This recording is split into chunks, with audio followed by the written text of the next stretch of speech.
Hello student, आज अपना तीसरा चैप्टर है झींगा पालन, प्रॉन कल्चर। देखो झींगा पालन होता क्या है। झींगा पालन का मतलब होता है कि झींगा यानी कि प्रॉन, इसका एक नाम है पैलीमोन। पैलीमोन, ठीक है। संघ आर्थ्रोपोडा का सदस्य है और आर्थ्रोपोडा के जो भी सदस्य होते हैं उनका जो शरीर होता है वो खंडों में डिवाइड होता है और उनके जो मतलब कि उपांग होते हैं, पाद, वो भी क्या होते हैं, खंडों में डिवाइड होते हैं। तो ये जो पैलीमोन है, इस पैलीमोन को पकड़ना मतलब कि पैलीमोन या फिर झींगा, झींगा को पकड़ना, पकड़कर उसका क्या करना, संवर्धन करना और संवर्धन करके बाजार में बेचना, ये क्या कहलाता है, झींगा पालन कहलाता है। मतलब कि पहले प्रॉन को पकड़ा जाता है, पकड़ के संवर्धन किया जाता है, संवर्धन करके बाजार में बेचने वाला जो उद्योग होता है उसे बोला जाता है प्रॉन कल्चर, झींगा पालन, ठीक है। भारत जो देश है, भारत देश, उसमें सबसे ज्यादा प्रॉन कल्चर होता है, यानी कि भारत देश प्रॉन कल्चर में, प्रॉन कल्चर में नंबर 1 पर है। मतलब कि पहला स्थान रखता है झींगा पालन में भारत। जैसे कल हमने चैप्टर पढ़ा था कुक्कुट पालन, पोल्ट्री फार्मिंग, उसमें जो चीन, कनाडा या फिर अमेरिका जो है वो क्या करते हैं, मतलब कि सबसे ज्यादा वहां पर क्या होता है, कुक्कुट पालन होता है। वैसे ही भारत देश में सबसे ज्यादा होता है प्रॉन कल्चर, झींगा पालन होता है, ठीक है। और ये जो पैलीमोन है या झींगा है, इसको हम दोनों प्रकार के जल से, यानी कि समुद्री जल, समुद्री और स्वच्छ, दोनों जल से मतलब कि प्राप्त कर सकते हैं, पकड़ सकते हैं। स्वच्छ जल से भी और समुद्री जल से भी। समुद्री जल का मतलब कि समुद्र वाला जल यानी कि लवणीय जल, और स्वच्छ जल का मतलब कि जैसे कि नदी या फिर तालाब, उनसे क्या कर सकते हैं, इन पैलीमोन को या फिर झींगा जो है इसको पकड़ सकते हैं, ठीक है। अब ये बात ये आती है कि झींगा का पालन किया क्यों जाता है, मतलब कि क्या रीजन है कि झींगा पालन करने का। झींगा पालन का प्रमुख उद्देश्य ये है कि जो झींगा होता है, प्रॉन जो होता है, उसमें पोषक तत्व पाए जाते हैं। पोषक तत्व जो होते हैं प्रचुर मात्रा में होते हैं, पोषक तत्व प्रचुर मात्रा में होते हैं, इसलिए इसका उपयोग भारत देश में सलाद के रूप में किया जाता है, सलाद, और फिर या अचार जो होता है इसके रूप में जो झींगा है इसका उपयोग किया जाता है। क्यों? क्योंकि इसके अंदर जो पोषक तत्व होते हैं वो बहुत ही ज्यादा होते हैं, प्रचुर मात्रा में होते हैं, इसलिए इसका उपयोग जो है मतलब वो किसमें होता है, सलाद के रूप में और अचार के रूप में। इसलिए प्रॉन कल्चर किया जाता है, झींगा पालन किया जाता है। उसके बाद ये जो प्रॉन जो है उसको हम मतलब कि कहां कहां से पकड़ सकते हैं, मैंने अभी आपको बताया कि समुद्र जल से और स्वच्छ जल से। यानी कि कौन कौन सी स्थिति होती है, नंबर 1 पर आता है कि समुद्र, समुद्र जलीय, समुद्र जल यानी कि समुद्री जल से हम इसको क्या कर सकते हैं, पकड़ सकते हैं। मतलब कि समुद्री जलीय का मतलब कि इनको लवणीय जल से यानी कि समुद्रों से पकड़ा जाता है। नंबर 2 स्वच्छ जलीय, इसमें क्या होता है, जो झींगा होता है उसको स्वच्छ जल से पकड़ा जाता है, यानी कि नदी से और तालाब से। और एक आता है उथले जल से, उथले जल से। इसका मतलब क्या होता है, उथले जल का मतलब कि ऐसा, मतलब कि जल जहां पर मतलब कीचड़, दलदल जो ज्यादा होती है, मतलब कि किसी किनारे के ऊपर, समुद्र के किनारे पर या फिर नदी के किनारे पर जहां पर दलदल ज्यादा होती है, वहां से इनको पकड़ा जाता है, किनको, प्रॉन को। तो 3 जगह है जहां से किसको पकड़ा जा सकता है, प्रॉन को, ठीक है। उसके बाद हम बात करते हैं इसकी क्लासिफिकेशन की, वर्गीकरण की। क्लासिफिकेशन, वर्गीकरण। देखो जो प्रोन है ना, पैलिमोन, वो संघ आर्थ्रोपोडा का सदस्य है, संघ आर्थ्रोपोडा का सदस्य है। वर्ग इसका है क्रस्टेशिया, गण है डोकोपोडा, वंश है पैलिमोन, पैलिमोन, और जाति है मेलकम सोनी। जाति कौन सी है? मेलकम सोनी। ठीक है, अब बात ये करते हैं कि इनको हम मतलब कि कब पकड़ सकते हैं, प्रोन को कब पकड़ा जाता है, समुद्र से, नदियों से, या फिर उथले हुए जल से। देखो पकड़ने का समय ये है कि जो प्रोन होता है उसको हम पूरे वर्ष भर पकड़ सकते हैं, यानी कि पूरे 12 के 12 महीने इनको हम क्या कर सकते हैं, कैप्चर कर सकते हैं, पकड़ सकते हैं। लेकिन एक विशेष स्थिति होती है, मतलब एक ऐसा मानसून होता है जब इनकी संख्या नदी में, तालाब में, समुद्र में या फिर दलदल पर ज्यादा होती है। वो सभी मतलब कि अलग अलग जगह पर अलग अलग टाइम पर होती है। जैसे कि जो पश्चिमी घाट है, पश्चिमी घाट, इस पश्चिमी घाट पर नवंबर से मई तक सबसे ज्यादा प्रोन होते हैं। इसलिए पश्चिमी घाट पर नवंबर से मई तक क्या किया जाता है, प्रोन को कैप्चर किया जाता है, पकड़ा जाता है। उसके बाद में एक आता है पूर्वी घाट। पूर्वी घाट जो है इसमें दिसंबर से लेकर अगस्त तक सबसे ज्यादा मतलब कि प्रोन होते हैं।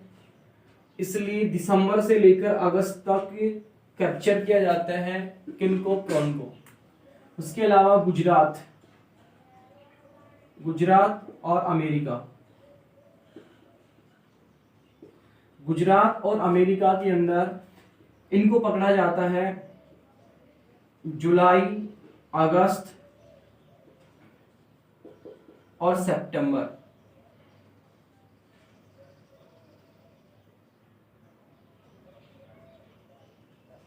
इन 3 माह में सबसे ज्यादा पकड़ा जाता है गुजरात और मुंबई में। ठीक है, यानी कि ये हो गया इनका समय कि इनको कब पकड़ा जाता है, सबसे ज्यादा कब होते हैं, सबसे ज्यादा कौन से समय पर कब होते हैं। ठीक है, उसके बाद हम बात करते हैं भारत में मतलब कि जो पैलिमोन है, प्रोन है, इनकी कौन कौन सी जाति है। ठीक है,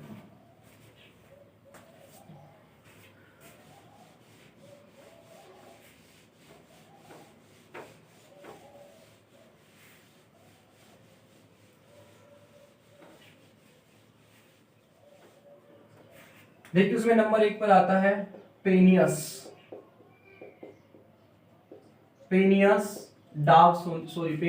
इंडिकस, पेनियस इंडिकस। ये जो पेनियस इंडिकस है इसको हम श्वेत प्रोन भी बोलते हैं, श्वेत प्रोन। और इसका साइज होता है 20 सेंटीमीटर। साइज कितना होता है इसका? 20 सेंटीमीटर होता है। उसके बाद नंबर 2 पेनियस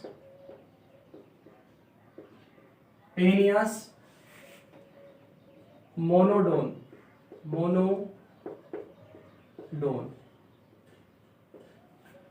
इसको हम टाइगर डोन भी बोलते हैं, टाइगर डोन। इसका दूसरा नाम क्या है? टाइगर डोन। और इसका साइज होता है 30 सेंटीमीटर, और ये सबसे बड़ी झींगा यानी कि प्रॉन होती है। उसके बाद नंबर 3 मेटापेनियस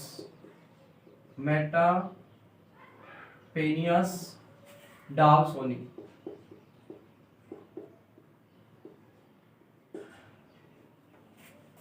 ये मिलती है खारे जल में, ठीक है। उसके बाद नंबर 4 मैक्रोब्रैंकियम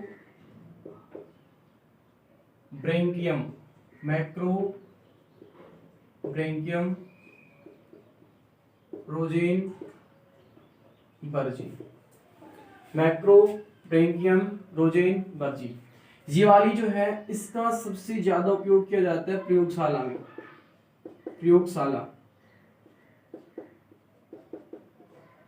और ये स्वच्छ जल जो है, स्वच्छ जल में इसकी खेती होती है। मैक्रोब्रैंकियम जो रोजेनबर्जी है, इसकी स्वच्छ जल के अंदर क्या होती है? खेती होती है। और प्रयोगशाला में काम ली जाती है। इसके अलावा नंबर 5 मैक्रोब्रेंकियम।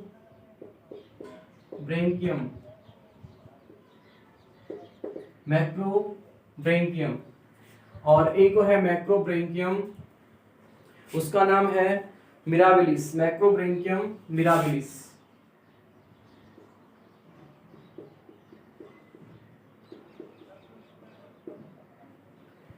ये है पश्चिम बंगाल में। पश्चिम बंगाल में इसकी खेती होती है। वैसे तो काफी, लेकिन मुख्य रूप से 5 जो हैं वो है, एक तो पेनियस इंडिकस, एक पेनियस मोनोडोन, मेटापेनियस डाप्सोनी, मैक्रोब्रेंकियम रोजेनबर्जी और मैक्रोब्रेंकियम मिराबिलिस, जो कहाँ पर है? पश्चिम बंगाल में। उसके बाद हम बात करते हैं कि स्वच्छ जल में खेती और लवणीय जल में खेती कैसे होती है। तो नंबर 1 पर हम बात करते हैं स्वच्छ जल में खेती।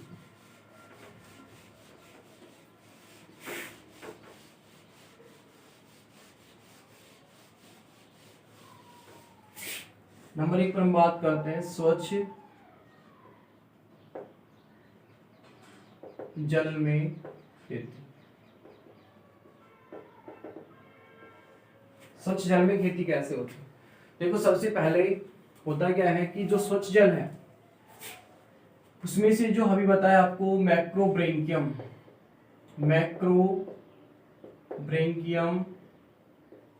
रोजेन बर्जी, इसकी खेती होती है स्वच्छ जल में। होती कैसे है? सबसे पहले स्वच्छ जलीय जो प्रोन होती है मैक्रोब्रेंकियम रोजेन बर्जी, इसको क्या किया जाता है? कैप्चर किया जाता है, पकड़ा जाता है। पकड़ने के बाद इनको क्या किया जाता है? एक टैंक में रखा जाता है, एक टैंक में। और ये जो टैंक होता है वो वायवीय टैंक होता है, वायवीय टैंक। यानी कि सबसे पहले स्वच्छ जो जलीय प्रोन है उसको पकड़कर वायवीय टैंक में क्या किया जाता है? इकट्ठा किया जाता है। यानी कि इसके अंदर क्या है? प्रोन को इकट्ठा कर लिया जाता है और इसके अंदर मेल प्रोन और फीमेल प्रोन दोनों होते हैं। मेल और फीमेल दोनों प्रोन होते हैं इस वायवीय टैंक में। फिर इस वायवीय टैंक में से क्या किया जाता है? जो नर और जो मादा होते हैं, उस नर और मादा को यहां से क्या किया जाता है? निकाला जाता है और निकाल के इनको एक विशेष प्रकार के एक्वेरियम में रखा जाता है। एक्वेरियम यानी कि इसके अंदर किस किस को लाया जाएगा? एक तो नर को और एक मादा, दो को लाया जाता है। एक तो नर मेल और फीमेल। सबसे पहले क्या किया है? वायवीय टैंक में इकट्ठा किया है किसको? स्वच्छ जलीय प्रोन को। उसके बाद इसमें से नर और मादा को क्या किया जाता है? एक एक्वेरियम में रखा जाता है और इस एक्वेरियम में मेल और फीमेल दोनों आपस में क्या करते हैं? फर्टिलाइजेशन करते हैं, निषेचन की क्रिया करते हैं। उसके पश्चात जो फीमेल होती है वो क्या करती है? अंडे देती है। फीमेल क्या करेगी? अंडे देगी। अब इन अंडों का परिवर्धन कहां पर होता है? इस एक्वेरियम में होता है। अंडों का परिवर्धन कहां होता है? इस एक्वेरियम में। और अंडों के बेहतरीन मतलब कि परिवर्धन के लिए, अच्छे परिवर्धन के लिए इस एक्वेरियम के अंदर समुद्री जल डाला जाता है। क्या डाला जाता है? समुद्री जल। ये समुद्री जल डाला जाता है किसके अंदर? इस एक्वेरियम के अंदर। बेहतरीन मतलब कि वृद्धि के लिए, अच्छी ग्रोथ के लिए अंडों की। उसके बाद जब अंडे परिपक्व हो जाते हैं, इन अंडों को इस एक्वेरियम से निकाल लिया जाता है और निकालने के बाद इनको सीमेंट के टैंक में रखा जाता है। सीमेंट के टैंक में, यानी कि इसके अंदर किसको लाया जा रहा है? अंडों को। अंडे के बाद क्या बनते हैं? लार्वा। यानी कि लार्वा जो है ना, प्रॉपर रूप से लार्वा को इसके अंदर डाला जाता है सीमेंट के टैंक में। और लार्वा का जो पसंदीदा भोजन होता है, लार्वा का पसंदीदा भोजन होता है मांस के टुकड़े, रोटी के टुकड़े, दाल और चावल।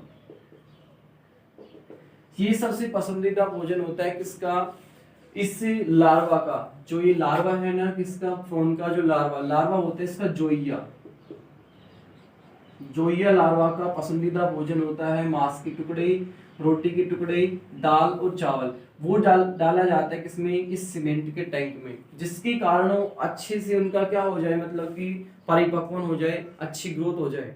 उसके बाद जब इनकी ग्रोथ हो जाती है, इनकी क्या हो जाती ग्रोथ, और इनको लार्वा को सीमेंट के टैंक में रखा जाता है, तब तक वो किसमें कन्वर्ट नहीं हो जाते, वयस्क में नहीं बदल जाते। यानी कि लार्वा से जब ये वयस्क में बदलते हैं, वयस्क में, और लार्वा से वयस्क का निर्माण वो कहलाता है मेटामॉर्फोसिस, कायांतरण। तो यहाँ पर इस सीमेंट के टैंक में उसे सिर्फ कायांतरण तक रखा जाता है। उसके बाद में क्या किया जाता है, इनको निकाल लिया जाता है सीमेंट के टैंक से, और सीमेंट के टैंक से निकालकर उन्हें डाल दिया जाता है एक स्वच्छ जल के टैंक में। ये स्वच्छ जल का टैंक है, इसमें डाल दिया जाता है, ठीक है। और यहाँ पर उन्हें रखा जाता है, जब ये 60 दिन के हो जाते हैं, तब इनका वजन हो जाता है 100 ग्राम। प्रत्येक एक प्रॉन का वजन कितना हो जाता है, 100 ग्राम, और इनको रखा जाता है 60 दिन तक इस स्वच्छ जल वाले टैंक में। उसके बाद जब 100 ग्राम के हो जाते हैं 60 दिन के पश्चात, तब इनको बाजार में बेच दिया जाता है। तो इस प्रकार से स्वच्छ जल में जो प्रॉन होता है उसकी खेती होती है। सबसे पहले होता क्या है, इनको क्या किया जाता है, कैप्चर किया जाता है स्वच्छ जल से, वायु टैंक में डाला जाता है सभी को।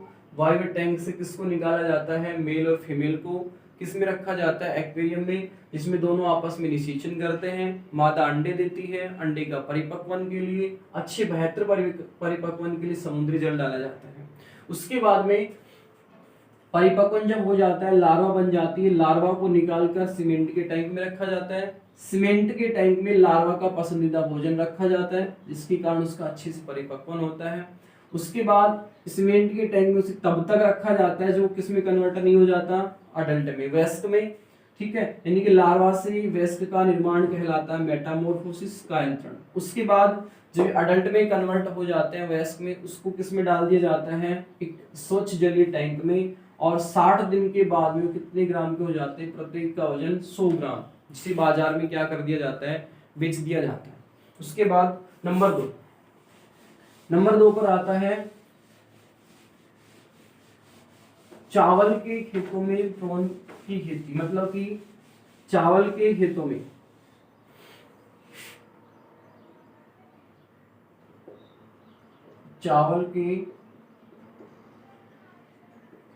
में प्रॉन कल्चर, यानी कि प्रॉन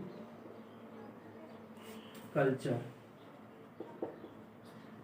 चावल के खेतों में कैसे करते हैं। देखो कि चावल जो है, चावल के खेतों में कब करते हैं और कैसे करते हैं।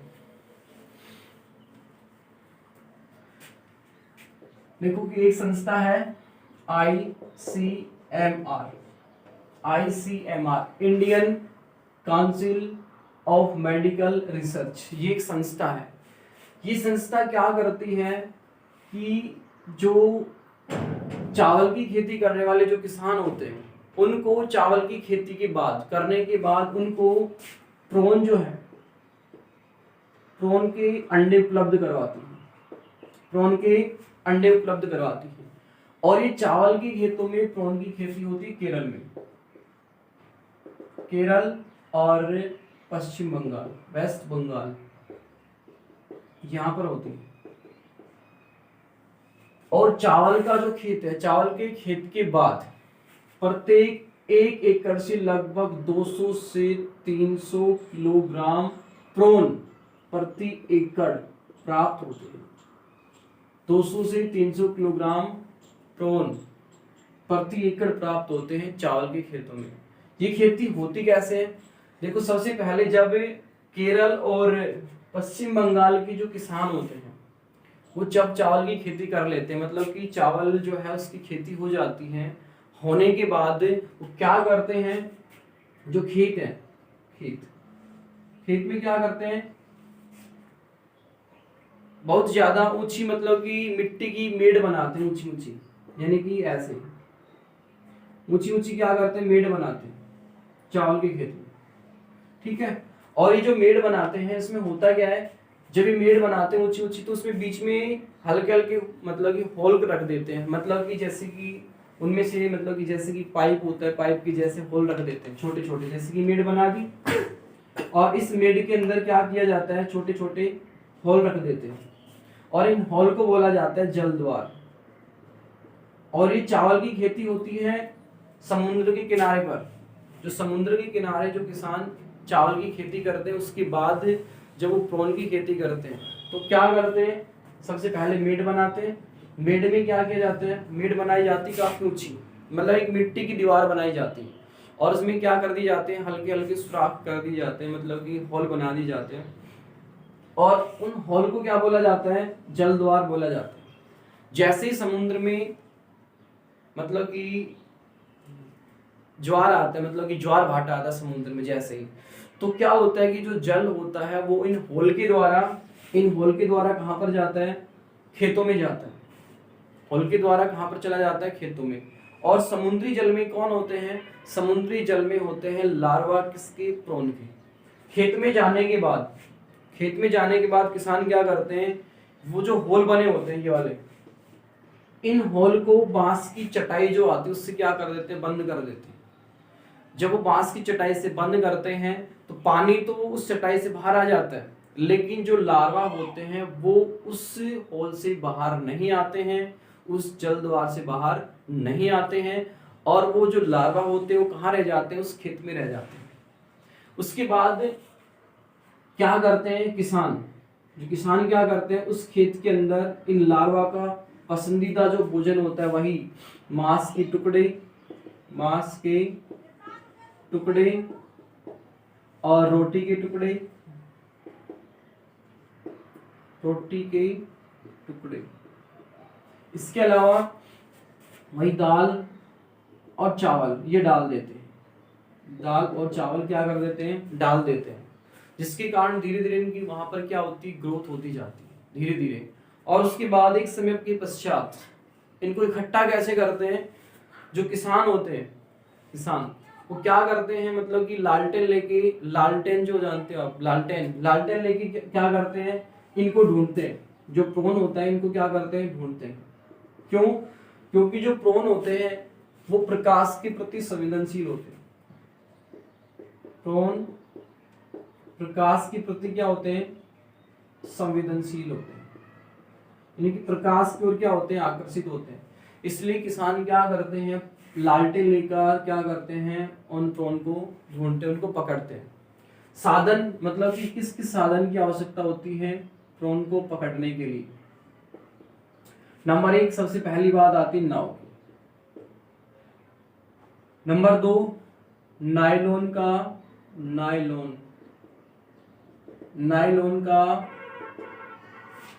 जाल। नंबर 3 लालटेन और नंबर 4 जल बैग। ठीक है, पकड़ने के बाद क्या किया जाता है, जैसे ही इसको प्रॉन को पकड़ा जाता है, पकड़ने के बाद तुरंत उनका क्या होता है, परिरक्षण किया जाता है। तुरंत क्या किया जाता है, परिरक्षण। वो क्यों किया जाता है, वो इसलिए किया जाता है क्योंकि जो प्रोन होते हैं ना वो बहुत जल्दी संक्रमित होते हैं, इसलिए उनका क्या किया जाता है, परिरक्षण। देखो एक बैक्टीरिया है विब्रियो,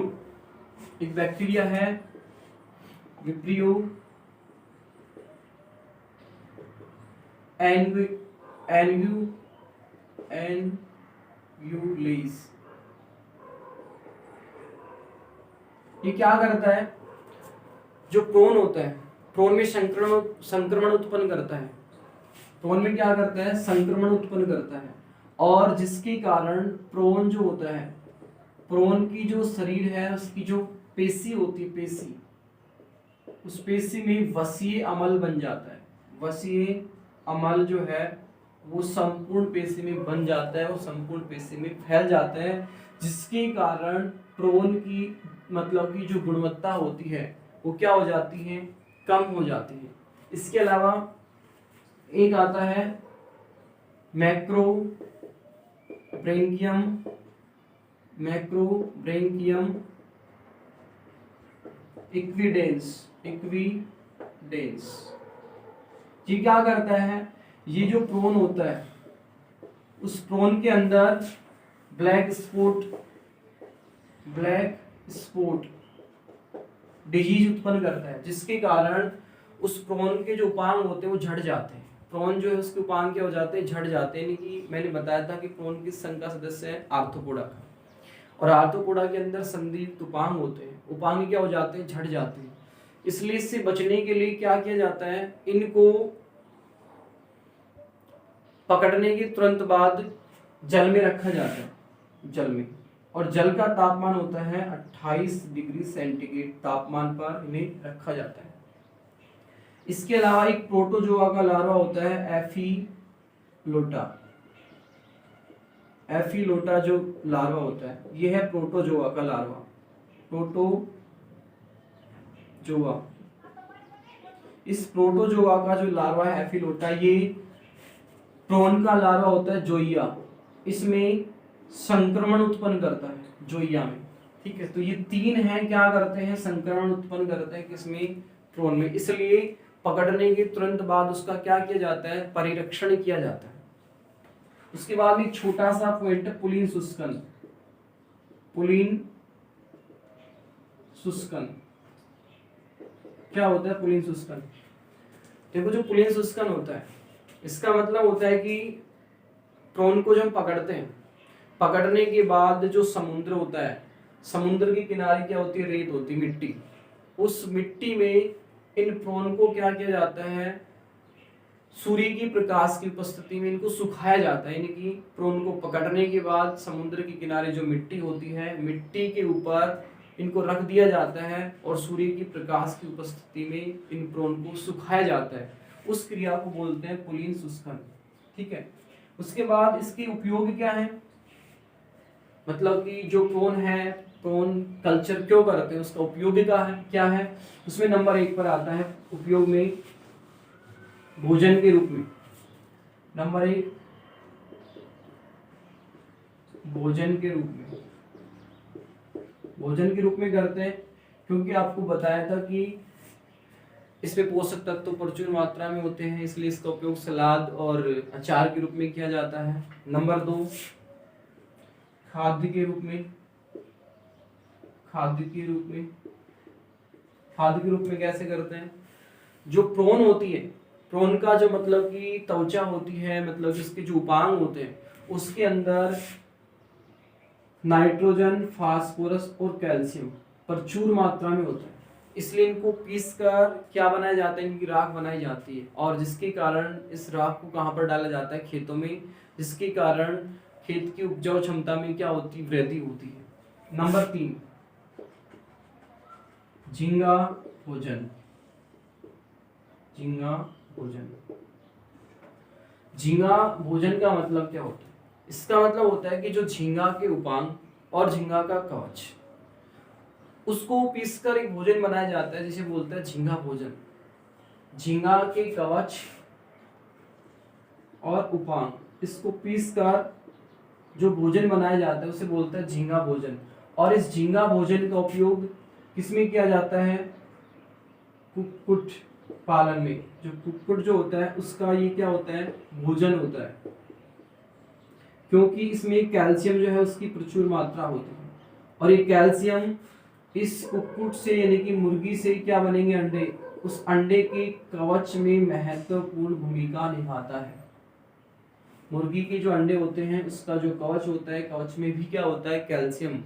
तो कैल्शियम जो कवच में आएगा उसके लिए महत्वपूर्ण भूमिका कौन निभाता है, झींगा भोजन। नंबर 4 उद्योग में, उद्योग में कैसे करते हैं, देखो कि जो झींगा होता है, झींगा के अंदर मतलब कि रवेदार पदार्थ होता है, मतलब कि रेशेदार पदार्थ होता है जिसे बोला जाता है डायलोटा। और इसका उपयोग वस्त्र जो उद्योग है, वस्त्र उद्योग में किया जाता है। तो ये चार इसके क्या हो गए, उपयोग हो गए, भोजन के रूप में, खाद्य के रूप में, झींगा भोजन, नंबर 4 उद्योग में, और उद्योग भी कौन सा, वस्त्र उद्योग के रूप में।